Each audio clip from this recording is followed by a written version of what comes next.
You know, part of the fun of doing the turkey bass smash is the trash talk that goes into it, and everybody kind of starts off a little bit hesitant. You know, you're really not sure who's going to take the lead, and right now I feel like we've got a commanding lead versus the past of how this has gone. It's usually been very hard for us to get a turkey, so for us to have one down this early in the day, I feel like we've got a great chance of winning the whole thing.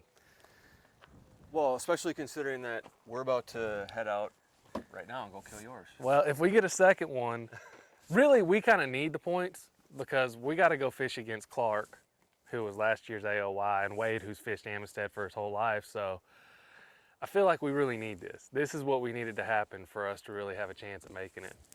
We know exactly where those birds just went, so we're just gonna get in their zone.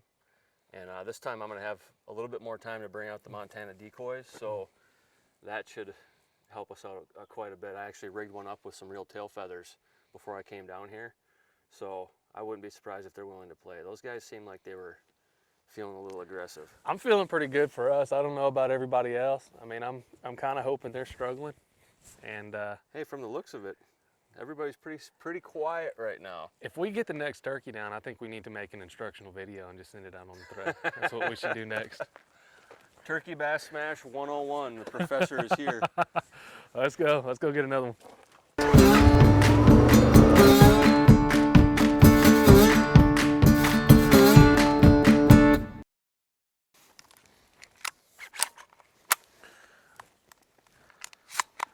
I'm just going to put two in the tube for now. I feel like I'm the only one on the planet who has so much trouble with reeds sticking. It makes me very upset. I must have glue-like saliva. Pro tip. Gorilla glue. Heck yeah.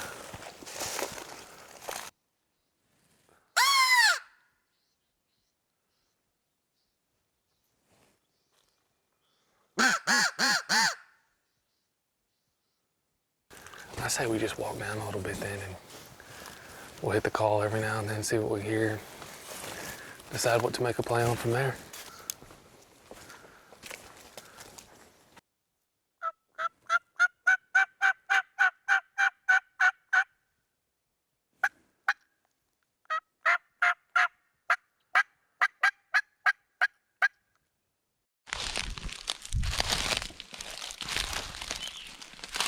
Really?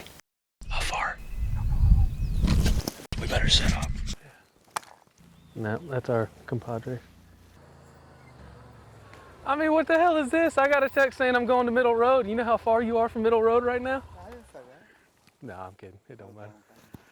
Anyway, sorry if we messed you up. Nah. I mean, we heard a hen over here a minute ago. There's gobblers. There's a group over there. straight that way. Like, where would I drive close to? You'll come up the hill, first left, go down that way, all the way down to the fence line. They're between here and there. I think they're Y'all killed one? We got one. Heck yeah. Was it a good one? We've come close to killing two other ones so far. It was like a 3-year-old. He's beautiful. Not a lot of weight. We're not going to win in the weight category. Well, you might if there's Well, we're winning right now. Well, I'd love to celebrate y'all's bird for a couple hours here, but we really don't have much time. If you Y'all really don't. Y'all just should ruined our probably get strategy. going. We were trying to hold you up. Oh, I mean, if y'all want to go towards those birds, y'all knock yourself out. well, we'll go. I mean, that's where I was going to go, but I'll go another way if you want to go that way. Nah, I mean, y'all go ahead and head that way, and We'll go to our A spot. We'll give you guys the D spot. You do that. yeah. No, there's like 4 longbeards in that group, and yeah, I think they're going that way. That's what he said. Go up there and go left. Good luck. Don't forget your cameraman.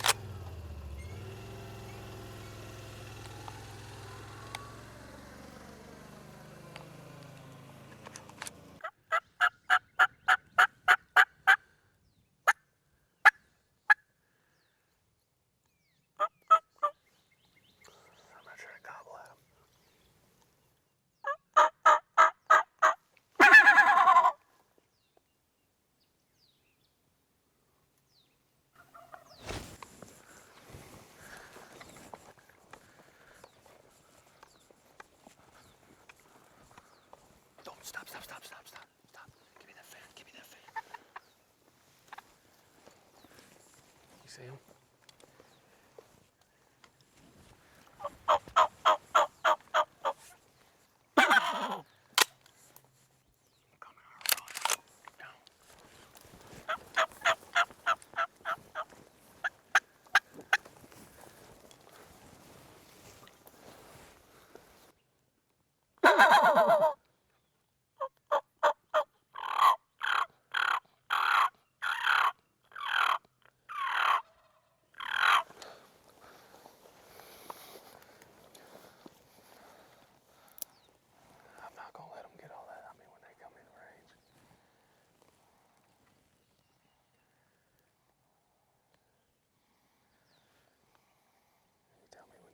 See him?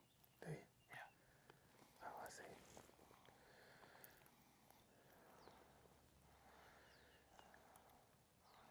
You can definitely kill that when he gets clear. Okay.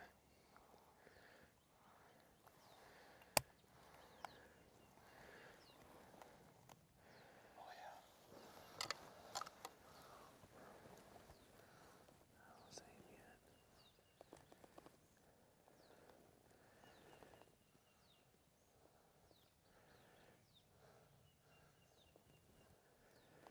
He's coming up. Okay.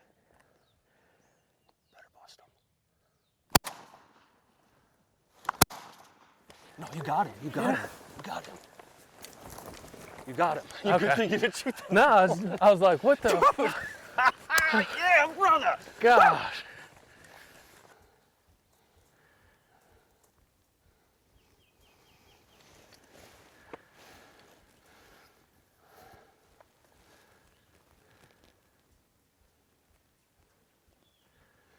Dude,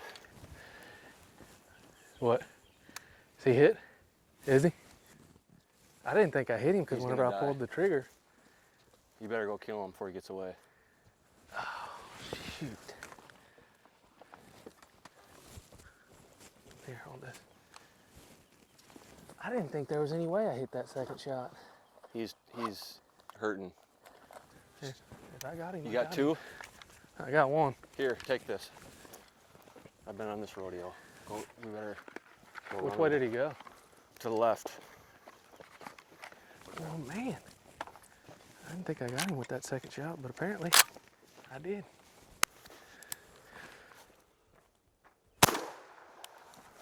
We just fanned in a double, which is pretty incredible in itself. Forget about the cameras, forget about the turkey bass smash competition.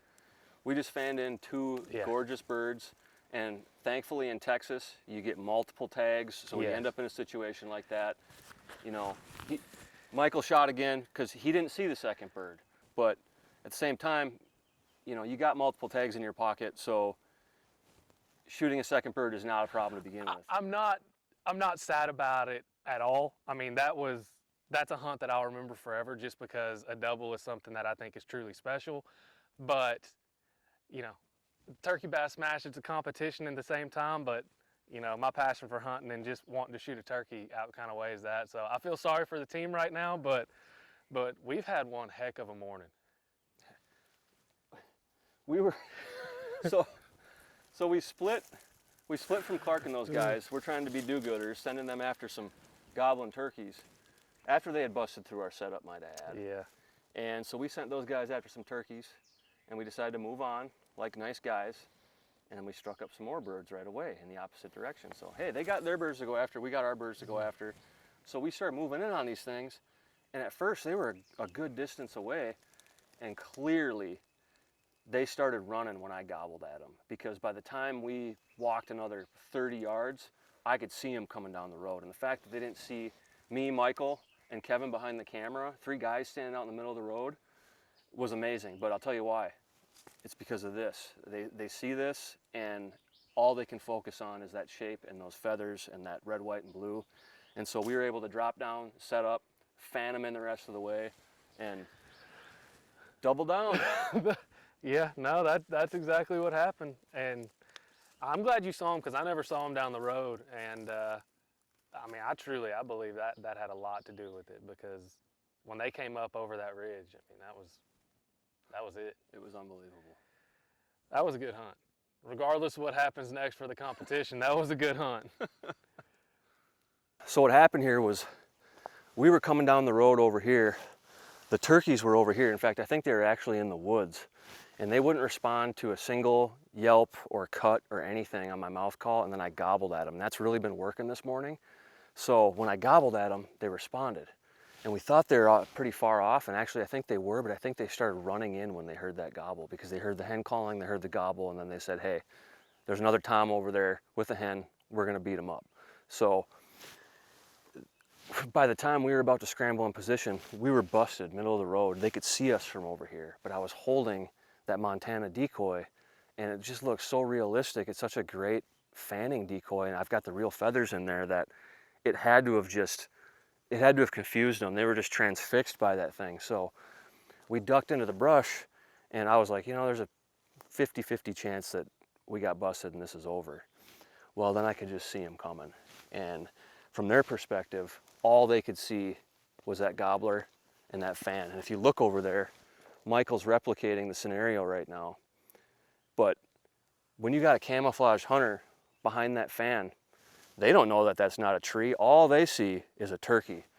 So obviously you got to use it in the right situations. If you're out on public land and the brush and stuff like that, not a good idea. We're out here, you know, we're blessed to be on a big ranch. We're the only ones who have access. And so it's a really safe scenario to be able to run that fan. It can be highly effective, as we just learned. So I want to give you a kind of a turkey's eye view of what happened. They came from this hill over here, they went down into this dip, and then we just saw the tip of his tail fan coming up. So they walked right up here. When they got down in this dip, they couldn't see the fan anymore. But as they started to come up, they could see it again, and they were on a mission. But their mission ended quickly because Michael squeezed the trigger on the Renegade and dropped one, and then followed up with the second. So that's a Texas double, first morning of the hunt. I love it in Texas.